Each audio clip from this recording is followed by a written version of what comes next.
Hi hello ನಮಸ್ಕಾರ ವೀಕ್ಷಕರೇ, ಎಲ್ಲರಿಗೂ ಹೋಟೆಲ್ ಟೇಸ್ಟ್ ಯೂಟ್ಯೂಬ್ ಚಾನಲ್ಗೆ ಸ್ವಾಗತ.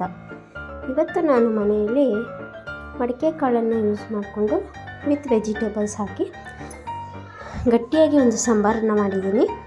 ಅದನ್ನು ಹೇಗೆ ಮಾಡೋದು ನೋಡೋಣ ಬನ್ನಿ. ಇಲ್ಲಿ ನಾನು ಒಂದು ಪ್ಯಾನ್ ಇಟ್ಕೊಂಡಿದ್ದೀನಿ.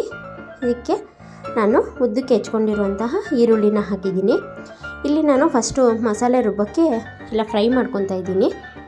ಫ್ರೈ ಮಾಡ್ಕೊಂಡು ಹಾಕ್ಕೊಂಡ್ರೆ ತುಂಬ ಚೆನ್ನಾಗಿರುತ್ತೆ.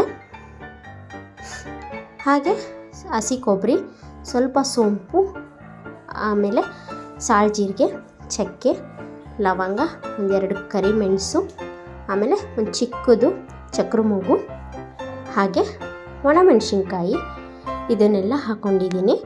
ನೋಡಿ, ಇದನ್ನೆಲ್ಲನೂ ಕೂಡ ಚೆನ್ನಾಗಿ ಫ್ರೈ ಮಾಡಬೇಕು. ಫ್ರೈ ಮಾಡಿದರೆ ಟೇಸ್ಟು ಚೆನ್ನಾಗಿ ಬರುತ್ತೆ. ಸಾರು ತುಂಬಾ ಟೇಸ್ಟಿಯಾಗಿರುತ್ತೆ. ನೀವು ಹಾಗೇನೂ ಹಾಕ್ಬೋದು, ಆದರೆ ಅದು ಅಷ್ಟು ಟೇಸ್ಟ್ ಬರೋದಿಲ್ಲ.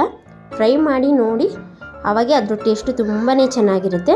ನೋಡಿ, ಸ್ವಲ್ಪ ಆಯಿಲನ್ನು ಹಾಕಿ ಚೆನ್ನಾಗಿ ಫ್ರೈ ಮಾಡಬೇಕು.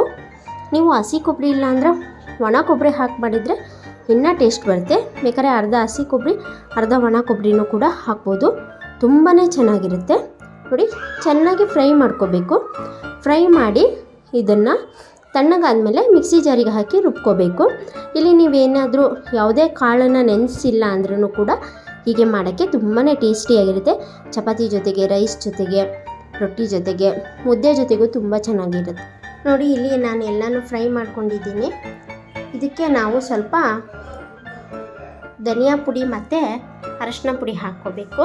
ಆದರೆ ಅದರ ಗ್ಯಾಸನ್ನು ಆಫ್ ಮಾಡಿಕೊಂಡು ಹಾಕ್ಕೋಬೇಕು. ಗ್ಯಾಸ್ ಏನೂ ಆನ್ ಮಾಡಿ ಇಟ್ಕೋಬಾರ್ದು. ನೋಡಿ, ಅದು ಇದು ಫ್ರೈ ಮಾಡಿರೋದೆಲ್ಲ ಬಿಸಿ ಇರುತ್ತಲ್ಲ, ಅಷ್ಟೇ ಕಾವು ಸಾಕು. ಇನ್ನೂ ಜಾಸ್ತಿ ಬಿಸಿ ಮಾಡೋ ಅವಶ್ಯಕತೆ ಇಲ್ಲ. ನೋಡಿ, ನಾನಿಲ್ಲಿ ಗ್ಯಾಸನ್ನು ಆಫ್ ಮಾಡಿಕೊಂಡೆ ಹಾಕ್ಕೊಂಡಿದ್ದೀನಿ. ಬೇಕಾದರೆ ನೀವು ಒಂದು ಸತಿ ನೋಡ್ಕೊಂಬಿಡಿ. ನೋಡಿ, ಗ್ಯಾಸ್ ಆಫ್ ಮಾಡಿ ಹಾಕ್ಕೊಂಡಿರೋದು. ಇದು ಅದೇ ಬಿಸಿಗೆ ಹೊಂದ್ಕೊಳ್ಳುತ್ತೆ, ಸಾಕು. ಇದನ್ನು ನಾವು ಮಿಕ್ಸಿ ಮಾಡ್ಕೋಬೇಕು. ಇಲ್ಲಿ ನಾನು ಒಂದು ಮತ್ತು ಪ್ಯಾನ್ನ ಇಟ್ಕೊಂಡು ಸ್ವಲ್ಪ ಆಯಿಲನ್ನು ಹಾಕ್ಕೊಂಡಿದ್ದೀನಿ. ತರಕಾರಿನ ಕ್ಲೀನಾಗಿ ಆಯಿಲಲ್ಲಿ ಒಂದು ಸತಿ ಒಗ್ಗರಣೆ ಹಾಕ್ಕೊಂಡ್ಬಿಡಬೇಕು. ನೀವು ಕುಕ್ಕರಲ್ಲಿ ಬೇಯಿಸ್ಕೊಂಡು ಹಾಕ್ಕೊಂಡ್ರೂ ಬರುತ್ತೆ, ಬಟ್ ಈ ಥರ ಒಗ್ಗರಣೆ ಹಾಕ್ಕೊಂಡ್ರೆ ಟೇಸ್ಟು ಸ್ವಲ್ಪ ಚೆನ್ನಾಗಿರುತ್ತೆ. ನೋಡಿ, ಇಲ್ಲಿ ನಾನು ಸಾಸಿವೆ ಮತ್ತು ಜೀರಿಗೆನ ಹಾಕ್ಕೊತಾ ಇದ್ದೀನಿ ಒಗ್ಗರಣೆಗೆ. ಅದೆರಡು ತುಂಬ ಇಂಪಾರ್ಟೆಂಟು, ಸಾಸಿವೆ ಜೀರಿಗೆ. ಹಾಗೆ ಸ್ವಲ್ಪ ಕರಿಬೇವು ಸೊಪ್ಪನ್ನ ಇಡೀದು ಹಾಕೋದ್ಕಿಂತ ಸ್ವಲ್ಪ ಕತ್ತರಿಸಿ ಹಾಕಿದ್ರೆ ಅದ್ರ ಫ್ಲೇವರ್ ಚೆನ್ನಾಗಿ ಬಿಡುತ್ತೆ. ಹಾಗೆ ಸಣ್ಣದಾಗಿ ಹೆಚ್ಕೊಂಡಿರುವಂಥ ಈರುಳ್ಳಿ, ಇದನ್ನು ಕೂಡ ಚೆನ್ನಾಗಿ ಫ್ರೈ ಮಾಡ್ಕೋಬೇಕು.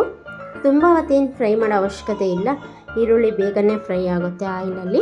ನೋಡಿ, ಇದನ್ನೆಲ್ಲ ಫ್ರೈ ಮಾಡಿಕೊಂಡು ನಿಮಗೆ ಯಾವ ತರಕಾರಿ ಇರುತ್ತೆ ಆ ತರಕಾರಿನ ಹಾಕ್ಕೋಬೋದು. ಇಲ್ಲಿ ನಾನು ಸ್ವಲ್ಪ ಕ್ಯಾಪ್ಸಿಕಮ್ಮು, ಹಾಗೆ ಕ್ಯಾರೆಟು, ಸ್ವಲ್ಪ ಟೊಮೆಟೊನ ಹಾಕ್ಕೊಂಡಿದ್ದೀನಿ. ನೋಡಿ, ತರಕಾರಿ ಯಾವುದಾದ್ರೂ ಹಾಕ್ಕೋಬೋದು. ಇದಕ್ಕೆ ಹುರುಳಿಕಾಳು, ಬೇರೆ ಥರ ಯಾವ ತರಕಾರಿ ಬೇಕಾದ್ರೂ ಹಾಕ್ಬೋದು. ನೋಡಿ, ಇಲ್ಲಿ ನಾನು ಮಡಿಕೆ ಕಾಳನ್ನ ಯೂಸ್ ಮಾಡ್ಕೊಂಡಿದ್ದೀನಿ. ಅಂದರೆ ಮಡಿಕೆ ಕಾಳನ್ನ ಯಾವುದೇ ರೀತಿ ನೆನೆ ಹಾಕಿಲ್ಲ, ಅದು ಡೈರೆಕ್ಟಾಗಿ ಕುಕ್ಕರಲ್ಲಿ ಬೇಯಿಸ್ಕೊಂಡಿರೋದು. ನೋಡಿ, ಹಾಗೆ ನಾನು ಇಲ್ಲಿ ಮೈಸೂರು ಬದನೆಕಾಯಿನೂ ಹಾಕ್ಕೊಂಡಿದ್ದೀನಿ. ಇದನ್ನೆಲ್ಲನೂ ಆಯಿಲಲ್ಲಿ ಚೆನ್ನಾಗಿ ಫ್ರೈ ಮಾಡಬೇಕು. ನೀವು ಹೆಸರು ಕಾಳ್ದು ಇದೇ ಥರ ಮಾಡ್ಬೋದು, ಆವಾಗ ತುಂಬಾ ಚೆನ್ನಾಗಿರುತ್ತೆ. ಆಮೇಲೆ ಹುರುಳಿಕಾಳ್ದು ಮಾಡ್ಬೋದು.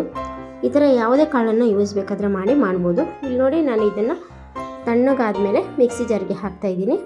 ಇದಕ್ಕೆ ಇನ್ನೂ ಏನು ಹಾಕಲ್ಲ, ಸ್ವಲ್ಪ ನೀರನ್ನು ಹಾಕಿ ಚೆನ್ನಾಗಿ ನೈಸಾಗಿ ರುಬ್ಕೊತೀನಿ. ಇದನ್ನು ರುಬ್ಕೊಂಡು ಅಲ್ಲಿ ನಾವು ಮಸಾಲೆನ ಆ್ಯಡ್ ಮಾಡಬೇಕು. ಇದಕ್ಕೆ ಮತ್ತೇನೋ ಮಸಾಲೆ ಹಾಕೋ ಅವಶ್ಯಕತೆ ಇಲ್ಲ, ಇಷ್ಟೇ ಸಾಕು. ನೀವು ಬೇಕಂದರೆ ಸ್ವಲ್ಪ ಸಾಂಬಾರು ಪುಡಿನ ಹಾಕ್ಕೋಬೋದು, ಅದು ಆಪ್ಷನಲ್ಲು. ಈಗ ಇದಕ್ಕೆ ಮತ್ತು ಸಾಂಬಾರು ಪುಡಿ ಅವಶ್ಯಕತೆಯೇ ಇಲ್ಲ. ಸಾರು ಮಾತ್ರ ತುಂಬಾ ಟೇಸ್ಟಾಗಿರುತ್ತೆ. ನನ್ನ ವೀಡಿಯೋನ ನೀವು ಕಂಟಿನ್ಯೂಸ್ ವಾಚ್ ಮಾಡ್ತಾಯಿದ್ರೆ ನಾನು ಡಿಫ್ರೆಂಟ್ ಟೈಪ್ ಆಫ್ ಸಾರನ್ನ ಮಾಡೋದು ಹೇಗೆ ಅಂತ ತೋರಿಸ್ತೀನಿ. ಇನ್ಸ್ಟೆಂಟ್ ಹೇಗೆ ಮಾಡೋದು, ಹೋಟೆಲ್ ಸ್ಟೈಲಲ್ಲಿ ಹೇಗೆ ಮಾಡೋದು, ತುಂಬ ಥರ ರೆಸಿಪಿ ಇದ್ದಾವೆ ನನ್ನ ಹತ್ರ. ನೀವು ಕಂಟಿನ್ಯೂಸ್ ವಾಚ್ ಮಾಡಿ. ಸಬ್ಸ್ಕ್ರೈಬರ್ಸ್ ಜಾಸ್ತಿ ಆದಷ್ಟು ನಮಗೂ ಮಾಡಬೇಕು ಅಂತ ಒಂದು ಇಂಟ್ರೆಸ್ಟ್ ಚೆನ್ನಾಗಿ ಬರುತ್ತೆ. ನೋಡಿ, ಇದೆಲ್ಲ ಚೆನ್ನಾಗಿ ಫ್ರೈ ಆಗಿದೆ. ಇದನ್ನು ನಾನು ಬೇಯಿಸಿಕೊಂಡಿದ್ದೀನಿ. ಸ್ವಲ್ಪ ಉಪ್ಪು ಹಾಕಿ ಬೇಯಿಸ್ಕೊಳ್ಳಿ, ಇಲ್ಲಾಂದರೆ ಉಪ್ಪು ಚೆನ್ನಾಗಿ ಹತ್ಕೊಳ್ಳಲ್ಲ ಅಂತ ಹೇಳಿ. ನೋಡಿ, ಇದಕ್ಕೆ ಹಾಕಿ ಚೆನ್ನಾಗಿ ಮಿಕ್ಸ್ ಮಾಡ್ತಾಯಿದ್ದೀನಿ. ಇದು ಬೆಂದಿರೋದ್ರಿಂದ ಇದು ಬೇಯಿಸೋ ಅವಶ್ಯಕತೆ ಭಾಳ ಇಲ್ಲ. ನೋಡಿ, ಚೆನ್ನಾಗಿರುತ್ತೆ.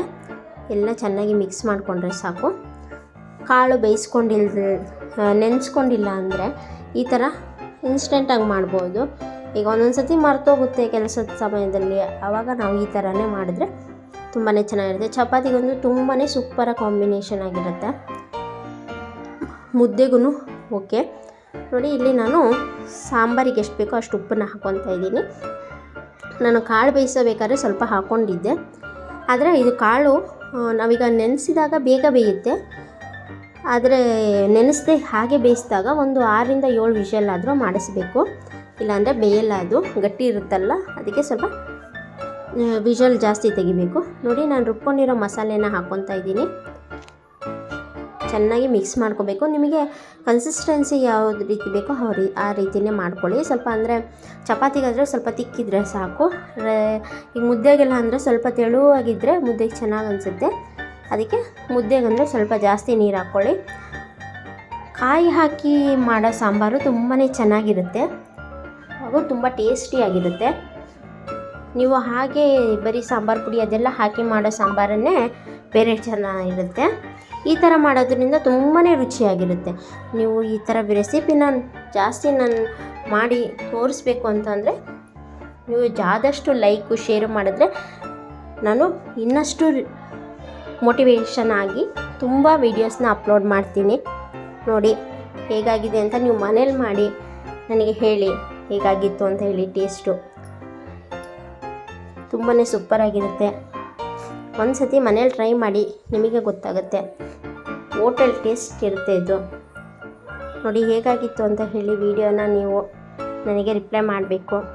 ಇದೇ ಥರ ನಾನು ಇನ್ನಷ್ಟು ವಿಡಿಯೋನ ಹಾಕ್ತೀನಿ. ಹಾಗಾದರೆ ವೀಕ್ಷಕರೇ, ಇನ್ನೊಂದು ಹೊಸ ವಿಡಿಯೋ ಜೊತೆ ನಿಮ್ಮನ್ನು ಭೇಟಿ ಆಗ್ತೀನಿ. ಅಲ್ಲಿವರೆಗೂ ಟೇಕ್ ಕೇರ್, ಬಾಯ್.